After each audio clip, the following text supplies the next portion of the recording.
Here's a challenge. Can you ask these 5 basic English questions correctly by the end of this video? Let's see how well you can do. I'll walk you through each one, step by step, and by the end, you'll be ready to use them confidently in real life. Hi everyone. Welcome to day 3 of our English challenge. Today we're focusing on asking simple questions in English. Whether you're just starting out or looking to improve, this lesson will help you feel more confident in everyday conversations. Let's get started. Simple questions open doors in English. They help you meet people, get information, and start conversations easily. Think about ordering coffee or asking for directions. These everyday moments all begin with basic questions. Many learners mix up word order when asking questions. They might say, "You like coffee?" instead of, "Do you like coffee?" This small mistake can confuse native speakers. I once saw a student ask, "Where is come the bus?" when they meant, "Where does the bus come from?" The listener didn't understand at first. Research shows that mastering just 20 basic questions gives learners enough to handle 80% of daily interactions.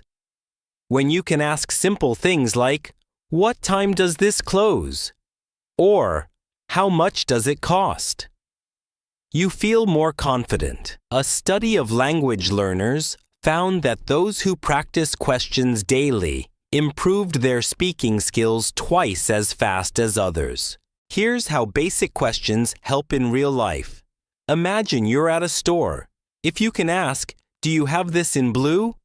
or "Where are the changing rooms?" you solve problems quickly. At work, questions like, "When is the meeting?" or "Can you help me?" make your day easier. Even small talk becomes simple with, "How was your weekend?" or "Do you live nearby?" Teachers recommend starting with 5 questions you'll use every day. Practice them until they feel natural. Record yourself asking them and check your pronunciation. Try using one new question each time you speak English. When you master these simple questions, daily life gets easier. You can make friends, get help, and feel more comfortable in English.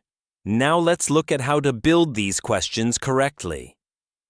The structure is simple once you know the rules. Basic question structures. English has 2 main question types: yes, no questions, and WH questions. Both follow clear patterns, but many learners mix them up. Yes, no questions start with helping verbs like do, is, or can. For example, "Do you need help?" or "Is she ready?" We questions begin with words like what, where, when, who, and why. These ask for specific information. What time is it? Or where do you work? A common mistake is forgetting helping verbs in yes-no questions. People often say, "You like tea?" instead of "Do you like tea?" For WH questions, learners sometimes put the question word at the end by mistake. "Your name is what?" instead of "What is your name?" Studies show about 40% of beginner English learners struggle with question word order in their first year. This setup will ensure a slower, smoother delivery with pauses that make it easier to follow. Here's how to build them correctly. For yes, no questions with normal verbs, use do or does. Do they live here? Does he speak English? With the verb be, put it first. Are you hungry? Is she busy? For WH questions, follow the same rules, but add the question word at the start. Where do you live? When is the meeting? Auxiliary verbs are key. In present simple questions, always use do or does with main verbs. Do you work on Monday? In past simple, use did. Did you see the message? With modals like can or should, place them first. Can you help me? Should I call now? Start by practicing with short questions. Record yourself asking questions like, do you? And where is?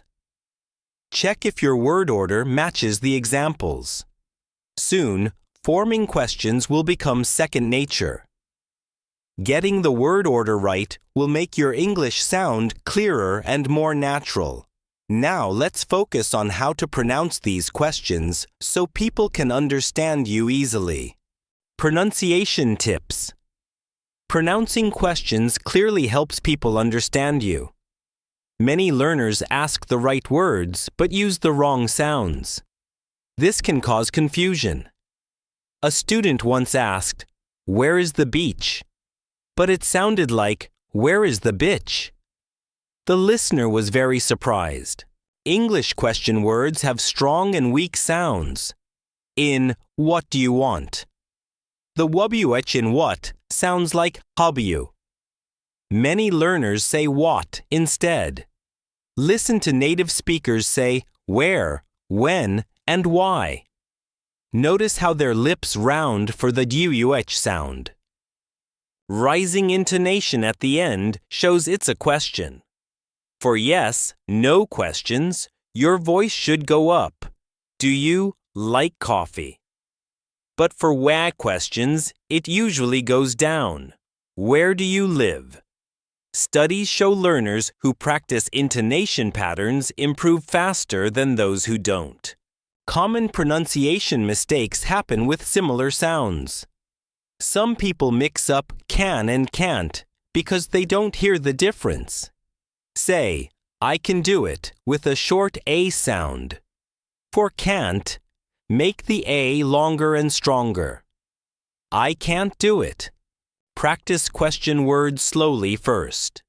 Record yourself saying what, where, when, and listen back. Check if you hear all the sounds. Watch how your mouth moves in a mirror. The tongue should touch the top teeth for the sounds in this or that. Clear pronunciation makes your questions easy to understand. Keep practicing one sound at a time. Next, we'll see how these questions work in real conversations. At stores, restaurants, and other everyday places. Real-life examples. Different situations need different questions. Meeting someone new? Where are you from? Works better than what's your job? At work, when is the deadline?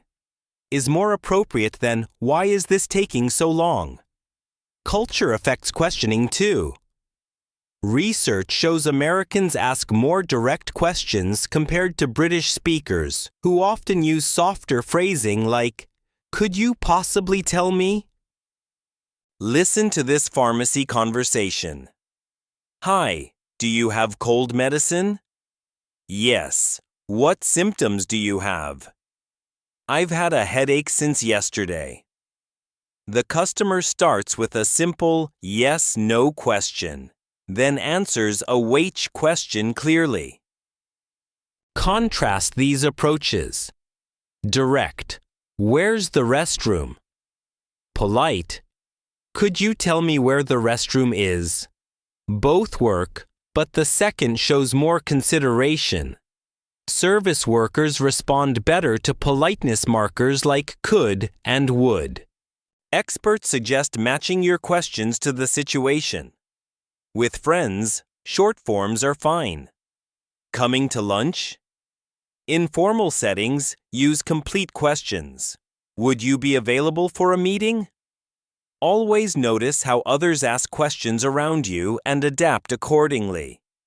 Transportation hubs use many simple questions. Which platform for the 3 p.m. train?